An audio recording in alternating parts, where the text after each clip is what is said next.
Hello everybody, welcome back to iCraft SMP, and it's your host Koi, and we're back here on the server, and we're going to be doing a bunch of random things.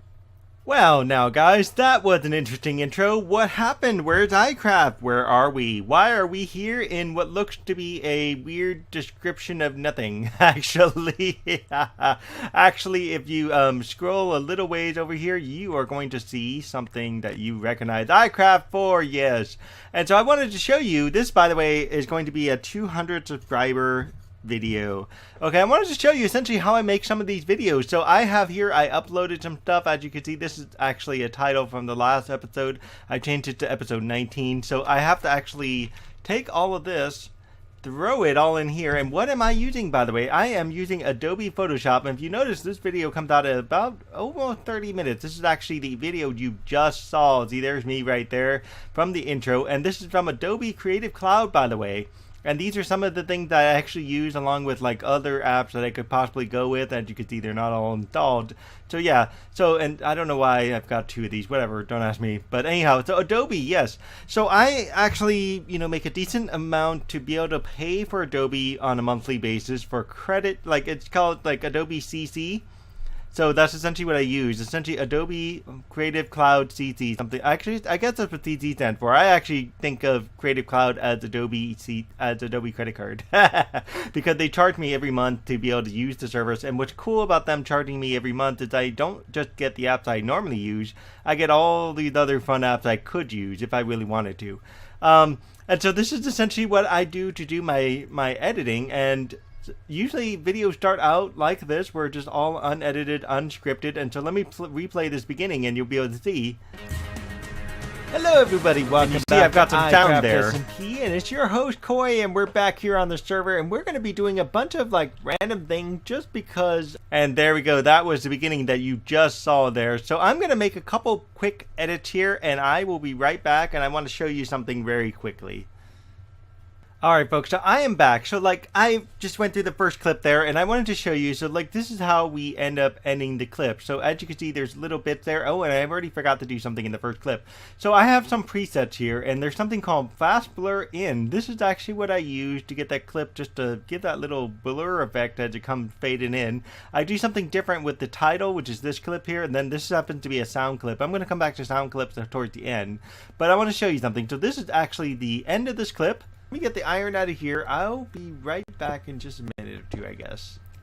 And as you can see, that goes right into the first clip. Yeah, so I didn't think I would. As you can see, it doesn't really do a whole lot. So what I also do with this is I create video transitions, and I have a 3D motion, and I'm currently using one called Flip Over.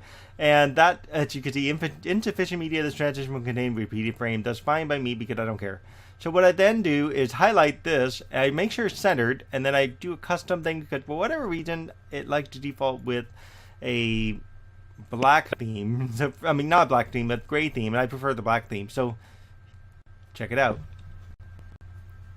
And you can see how it does the flip there, right? And by the way, this actually is not this video here is not completely 100% rendered, and this is why you can see kind of. Yeah, so I didn't think I would be, but I use it so that way I can at least preview the screen and preview the video and see what I'm doing and how I'm working on things. And then as I go through the video, I'm going to eventually edit this. And my goal, by the way, my ideal goal is to try to get a 14-minute video. Yes, so you can see. Let me cut the video real quick and put it right here.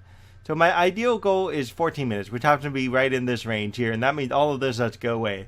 But as you know, with my videos, it doesn't always do that. Sometimes I hit 20, sometimes I have to be here, sometimes I hit 24. I really try to keep it one way or another under 20 as much as possible. Once in a while I'll go over 20 because some things happen. So my Opus series I'm doing, that's going over 20 lately, and I can't help that right now. But if I can make it a 14-minute video, great, awesome, excellent. So let me get the next piece out there, and let's see what we do. And this stuff here, I'll show you what this stuff is all towards when I get toward the end of the video. Okay guys, you are probably wondering why I had this earlier briefly. Now you can see what I'm doing here. This is how videos get created, by the way. This just happened to be an off-site hard drive I'm saving to, by the way. And so I'm using currently Bandicam. This is what I'm using to record my screen because this is going to help me just demonstrate what's going on here with Adobe.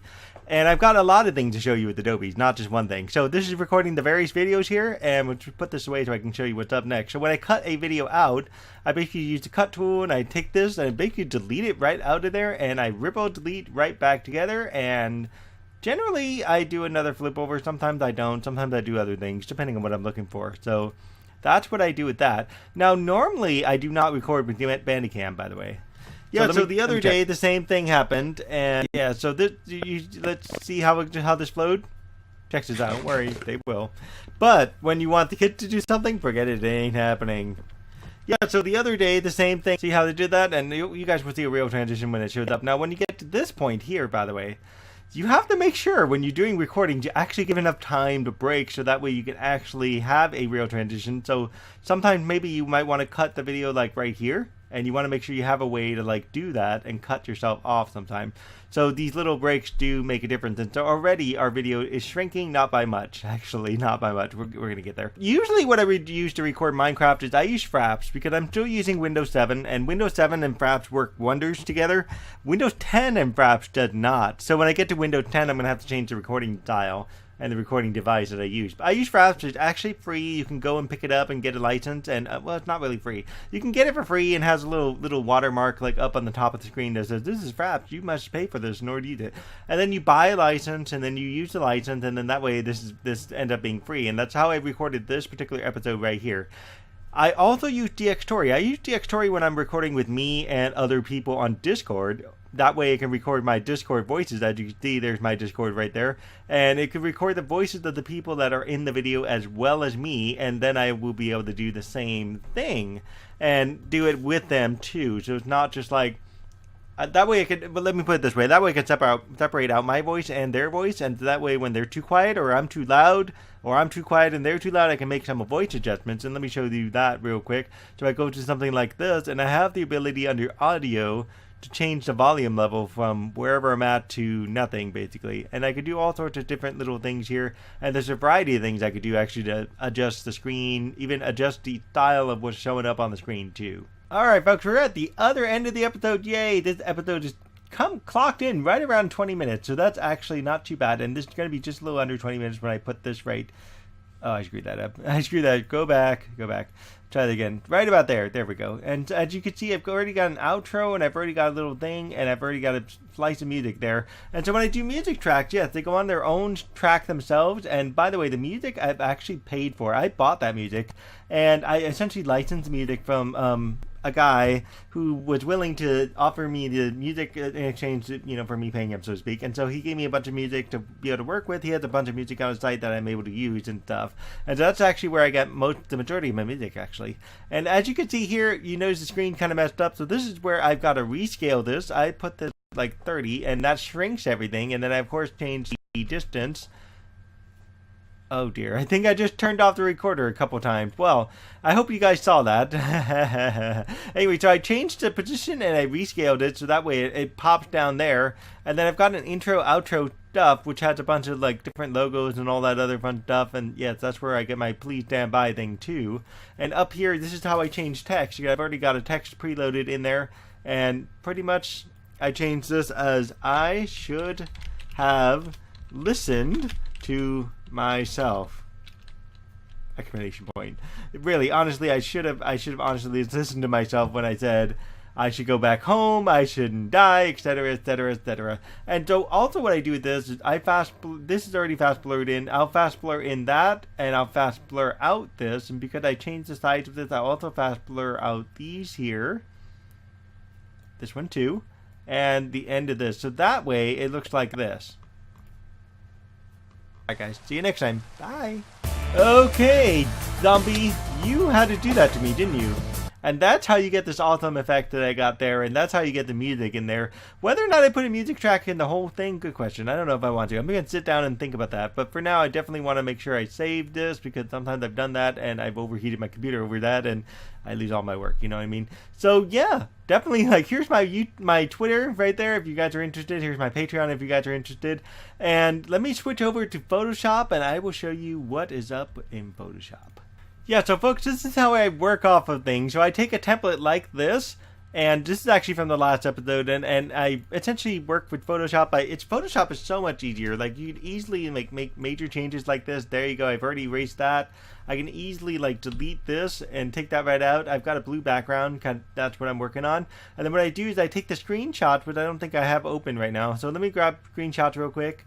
Alright folks, so when I get a screenshot, I just sort of resize the screen, and then what I start to work on is down here, there's an element to change the blending option. So you'll start to see I do stuff like this, which will create that nifty little effect there. And you can see I've got it missized, so I can actually get it resized by transforming and doing kind of a rescale. So right, that way I can get a little border popping up there. Once I get that, I do a little bit with the blur gallery, and this is how I've been able to get the little blur effect that you've seen on some of my screenshots there. And so I do this sort of thing and just do a resize of it. And like I said, or at least like I tried to start today, I actually didn't start with Adobe or anything like that. I used Fraps, by the way, because Fraps was like the cheapest recording software I could pay for. And then from Fraps, I'm going to resize that again. From Fraps, I ended up moving up into editing with Movie Maker. Windows Movie Maker, I think it was called. I used that to do my editing, and then from my editing I ended up rendering. I don't even know. Actually, at the time, Movie Maker did all the rendering for me. And this is where I can do update to like vibrance, for example, to kind of make it pop and stick out. And I get that through the image. I did vibrance already. I can touch up on brightness, for example, make the image a bit brighter. That way when it pops out, it gives that brightness there. I can also make auto adjustment to exposure as well if I wanted to do a little bit on exposure, just so you can see there's some colors there. And that way you get some nice pop to the theme there, and you can really see what's out there as well. And then also I can adjust saturation, just a little bit of saturation, just a tiny bit. That's overly saturated. There we go. That way it gives it a little bit of extra color. There we go. And that's what we're looking at for this. So let me cut out on this. Let me go save this, and I'll be right back. And I'll be back with the renderer. Alrighty, folks. So rendering is actually very simple. Rendering, according to Adobe anyways, I use the media encoder thing. And rendering is as simple as basically just hitting a button, and off you go. You're rendering. Off it goes, and it's done. Right, so that's essentially what all I do, really, to make this work. Alright, ladies and gentlemen, with the sun going down, I hope that was a fantastic visit of how this game production gets made, and how videos get made all together, and how, like, Minecraft is put together and all this stuff. And what I haven't shown you is, like, how much work it actually takes to replace all of my equipment. So far, I've managed to get efficiency 4, sharpness 3 type things, but no mending items at all. I do have a few awesome bows to work with, so I have at least a bow to survive off of, but with it getting dark, I'm going to call it quits. So like I say usually every episode, if you like this episode, of course, like as always, like, subscribe, give me comments. Let me know what you think. Let me know what your thoughts are. If you have questions about anything related to Adobe or any of the other stuff I mentioned, I'd be more than happy to answer them for you and see if I can kind of direct you to where you need to go for some of those things, you know, if not all of them. And so I will try to catch you all in the next episode, and we will see you all next time. All right, guys, moon's up. Time to go to bed. Good night. Hey folks, so I'm going through the video. I'm about like halfway done now. As you can see, the video is slowly dropping down. It should be under 24, I'm hoping.